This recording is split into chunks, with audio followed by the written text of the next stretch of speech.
Ayan lakay. Oh. Puro kamaisan. Ngayon yung kumpare ko. Paring bake. Pauwi na rin.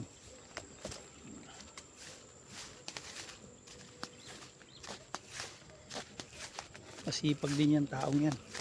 Ang daming tinataniman na mais. Puro maisan to. Oh. Kaliwat kanan mais. Oh yan. Sa kaliwa mais. Dito naman sa kanan mais pa rin. Oh. Kahit saan ka lumingon mais. Kulay pulang mais. Oh, diba? Nang tanawin dito sa amin pag ganito na. Pag mga March, puro bukid naman yan. Kahit saan ka lumingon, mais.